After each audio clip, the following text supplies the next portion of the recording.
मैं रामेश्वर प्रसाद लोधी, शासकीय प्राथमिक शाला कल्याणपुर, विकासखंड राहतगढ़, जिला सागर से। कोविड-19 का जो दौर शुरू हुआ था, तो जैसे ही विद्यालय बंद हुए थे तो सरकार के द्वारा बहुत सारे कार्यक्रम संचालित किए गए। तो उन कार्यक्रमों में डिजी लैब कार्यक्रम, आपका रेडियो कार्यक्रम और आपका टीवी वाला कार्यक्रम। तो डिजी लैब में मोबाइल में जो सामग्री भेजी जाती थी, उसमें हम लोगों ने ग्रुप तैयार किए थे, तो ग्रुपों के माध्यम से बच्चों तक वो सामग्री पहुंच रही थी।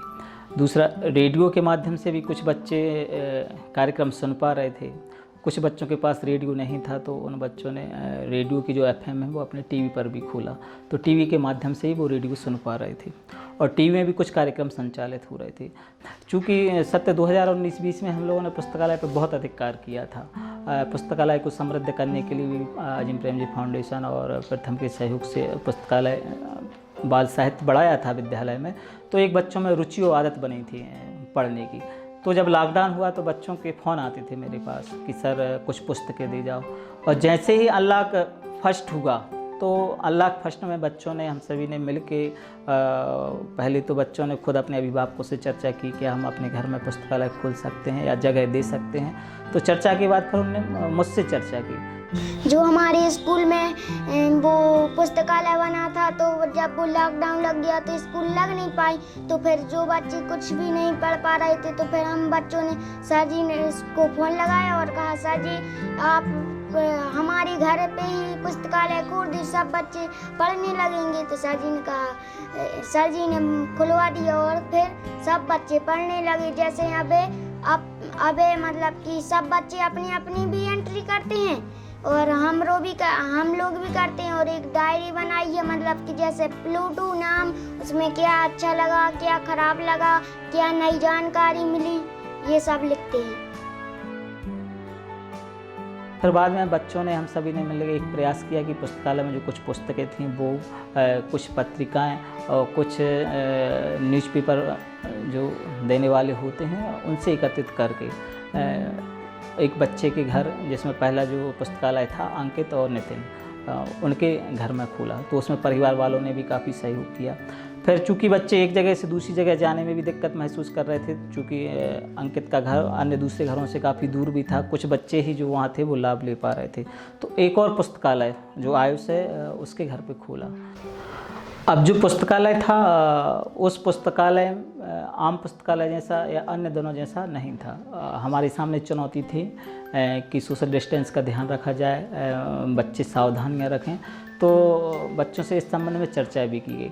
तो जब पुस्तकालय का प्रयोग करते हैं, बच्चे लेने जाते हैं, तो उनके हाथों की सफाई करवाते हैं, सैनिटाइज, हाथ धुलवाते भी हैं।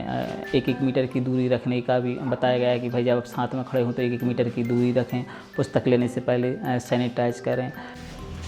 हमारे पुस्तकालय में कम से मुफ्त की किताबें हैं, जो देवपुत्र हैं, उनमें नई नई बातें मिलती हैं। तो सब बच्चे सर जी को बताते हैं हमारे कि हमें ये नई जानकारी मिली। सर जी पूछते हैं कि प्रश्न क्या बने, वो प्रश्न बताते हैं हम लोग सर जी को। ऐसी बातें, एक किताब जैसे पढ़ी तो उसकी सब बातें हम लोग सर जी को बताते हैं, फिर बाद में जमा करते हैं।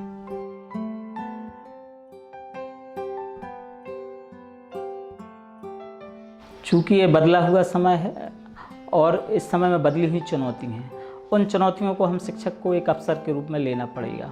इस अवसर के रूप में हमें भी अपने कई तरह से तैयारियों को करके या बच्चों के बीच में जाना होगा, कुछ अलग तैयारियों के साथ। इसके लिए सरकार भी कुछ अपनी ओर से प्रयास कर रही है ताकि शिक्षक अपनी संवर्धन जो क्षमता है वो बढ़ा सकें। कुछ संस्थाएं भी काम कर रही हैं, तो उन तरीक़ों को भी हम उपयोग में लेके वो कुछ नए तरीके ईजाद करके या कुछ तैयारी करके बच्चों के बीच में पहुँचें, बच्चों के साथ नए तरीके से काम कर पाएँ, ऐसा करने के प्रयास कर रहे हैं। शिक्षकों के सामने वर्तमान समय में एक चुनौती है कि हमें घर घर जाके काम करना है और अपने आप को सुरक्षित भी रखना है और बच्चों को भी सुरक्षित रखना है।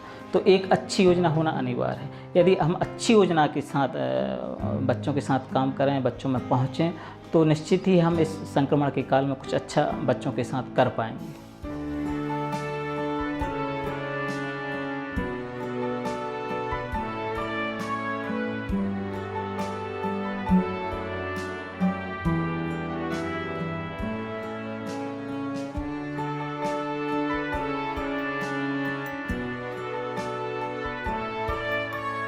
है।